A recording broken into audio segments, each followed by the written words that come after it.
Bon matin, bon mercredi, bienvenue à votre émission de Victoire de l'amour. Aujourd'hui, comme on le fait à tous les mercredis depuis un bon moment déjà, on rejoint quelqu'un qu'on apprécie beaucoup, Luc Faneuf.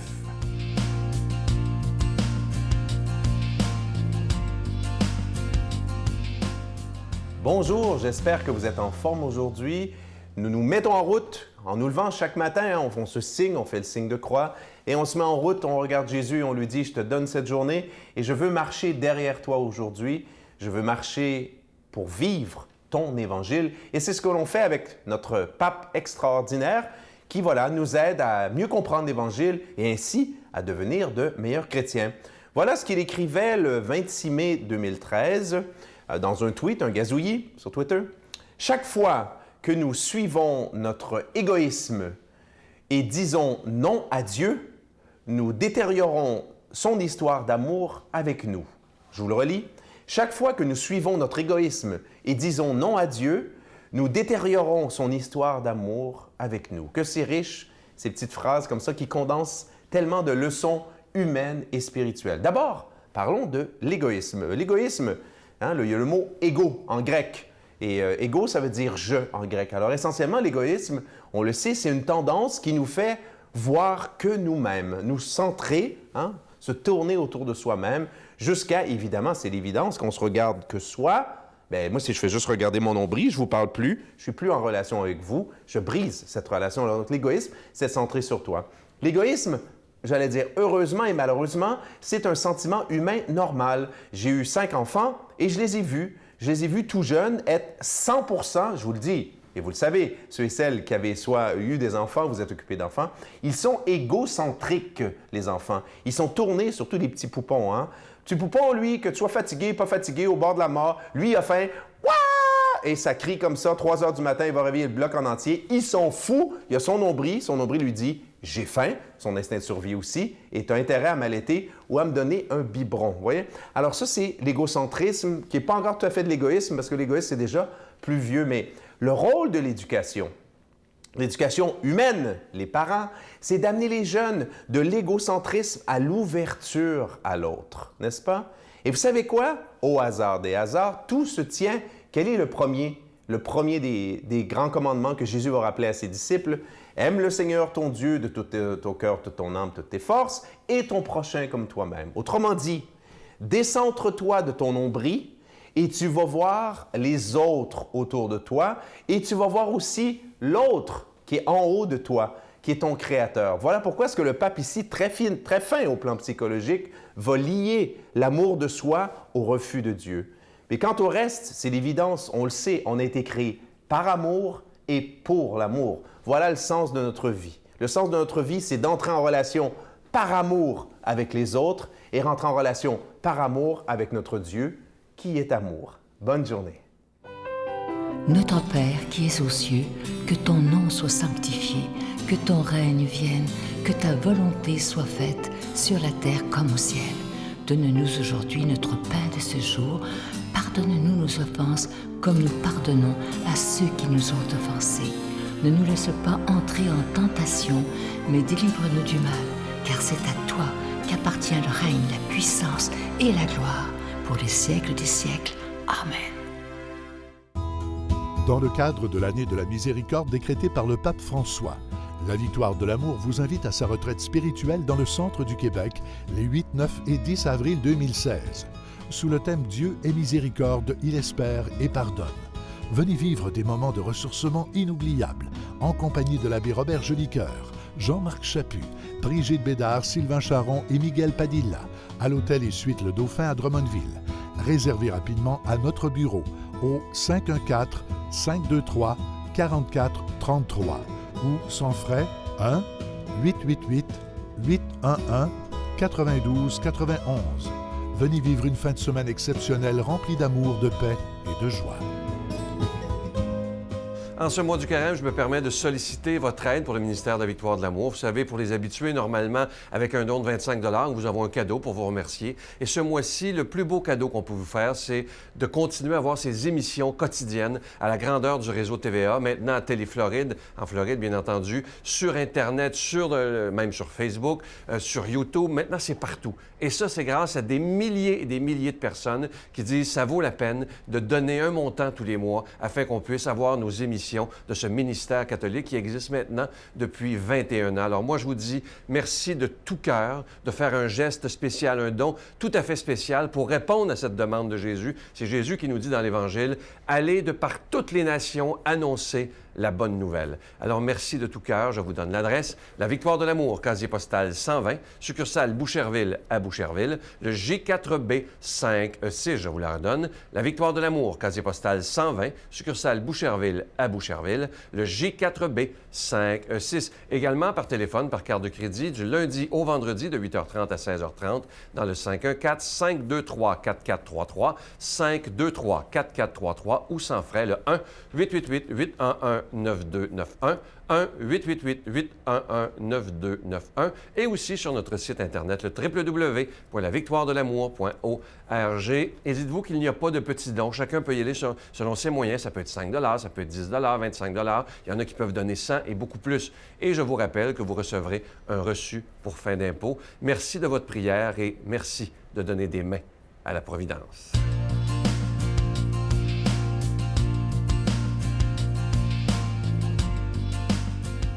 Mon Dieu, donnez-moi la sérénité d'accepter les choses que je ne peux changer, le courage de changer les choses que je peux et la sagesse d'en connaître la différence. Amen. Aujourd'hui, dans cette page d'Évangile est proclamée par quelqu'un qu'on apprécie beaucoup. Je crois que c'est un des plus jeunes de la famille de la Victoire de l'Amour avec Pierre-Luc. Aujourd'hui, c'est l'abbé Stéphane Roy.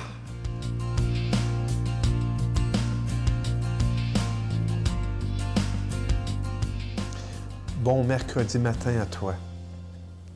Évangile de Jésus-Christ selon saint Matthieu.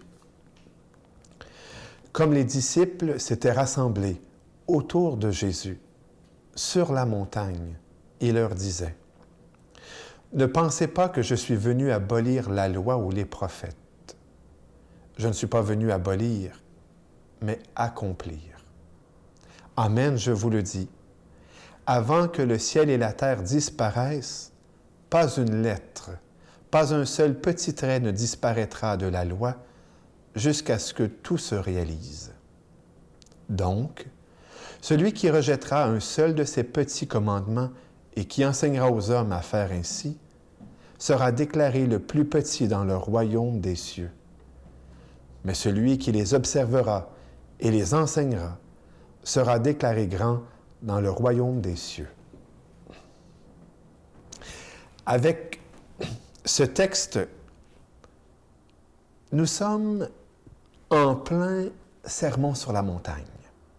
Ce plus grand sermon de Jésus que saint Matthieu nous relate dans les chapitres 5, 6 et 7 de son Évangile.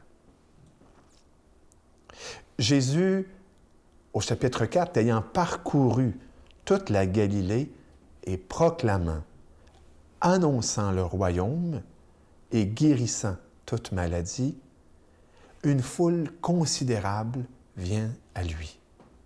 C'est normal.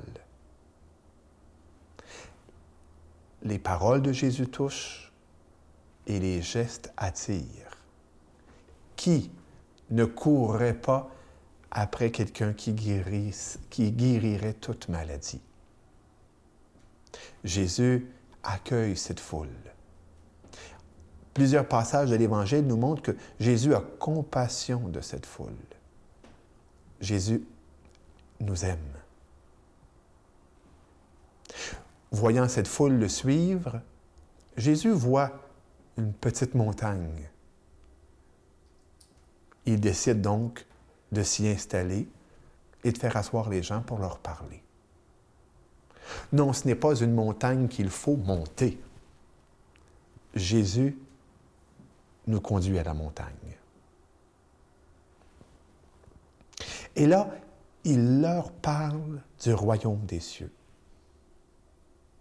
C'est clair que dans l'idée de saint Matthieu, Jésus est le nouveau Moïse, celui qui ne nous donne pas une nouvelle loi, tout un nouveau code de préceptes.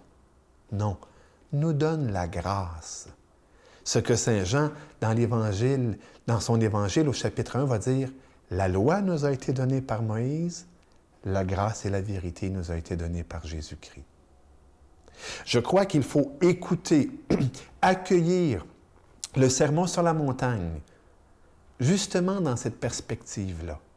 Non pas une nouvelle loi, non pas un code de loi, mais une grâce et une vérité. Jésus parle du royaume, il donne le royaume et il nous le décrit. Quand il dit, par exemple, « Bienheureux les purs, bienheureux les doux, bienheureux les pauvres », eh bien, il dit tout simplement, « Accueillez le royaume et vous allez être bienheureux. Vous allez être pauvres. Vous allez être pauvres de cœur, purs de cœur. Vous allez être doux. Ce n'est plus à force d'efforts que vous allez être doux, mais c'est le royaume accueilli qui va vous rendre. C'est une autre affaire. Si on pouvait comprendre que le christianisme, que l'Évangile, c'est une grâce à accueillir qui nous transforme. Je ne vous mens pas. Les églises, les centres de spiritualité, l'Évangile seraient mangés. C'est une grâce, parce qu'avec Jésus, la grâce nous est donnée. Jésus n'est pas un gourou qui nous montre des choses à faire. Jésus est la bonne nouvelle de la grâce, l'Évangile de la grâce qui vient nous dire « Accueille-moi, crois en moi, fais-moi une place dans ta vie et tu vas voir les prouesses que je vais faire à travers toi. » Le royaume de Dieu va grandir, va s'épanouir, va croître. Et combien de gens vont se réjouir en ta présence? Parce que là où tu vas être, je serai. Et là où je serai, le royaume de Dieu va se répandre, va être lumineux, va être une bénédiction. Oui, je souhaite tellement que nous puissions accueillir cet évangile de la grâce et de la vérité. Aujourd'hui, demandons au Seigneur, « Seigneur, viens en moi encore plus. Viens en moi, moi qui ai soif et faim de toi. J'ai besoin de toutes sortes de choses. Viens me le donner. Viens en moi. Je crois en toi. » Je te souhaite une bonne journée et je demande au Seigneur de te bénir, lui qui est Père, Fils et Saint-Esprit. Amen. Je vous salue Marie, pleine de grâce. Le Seigneur est avec vous. Vous êtes bénie entre toutes les femmes, et Jésus, le fruit de vos entrailles, est béni. Sainte Marie, Mère de Dieu, priez pour nous pauvres pécheurs, maintenant et à l'heure de notre mort. Amen. Je veux prendre le temps de vous remercier de tout cœur pour ce don spécial que vous ferez en cette période du Carême 2016. Vous savez qu'il n'y a pas de cadeau du mois et j'aime à vous redire que une ou deux fois par année qu'il n'y ait pas de cadeau du mois, je trouve que c'est bien parce que ça nous permet de dire au Seigneur, moi je veux donner un don gratuitement, sans rien attendre en retour parce que je crois que ta parole doit être annoncée. Et imaginez, ça fait maintenant plus de 21 ans que la Victoire de l'amour existe et c'est grâce à vous, hein, c'est pas grâce à l'équipe, mais c'est grâce à vous qui priez pour l'œuvre et qui aussi donnez des moyens financiers pour arriver. Alors merci de tout cœur, à demain. Bye. J'étais conscient aussi assez rapidement que c'était malsain et que ça me nuisait. Et ça, je crois que c'est une des grandes justices sur la Terre au niveau de la consommation, c'est qu'il n'y a aucune substance que tu peux consommer et t'en sortir indemne. Chacune, à sa façon, va t'affecter et t'envoyer les signaux du danger que ça représente.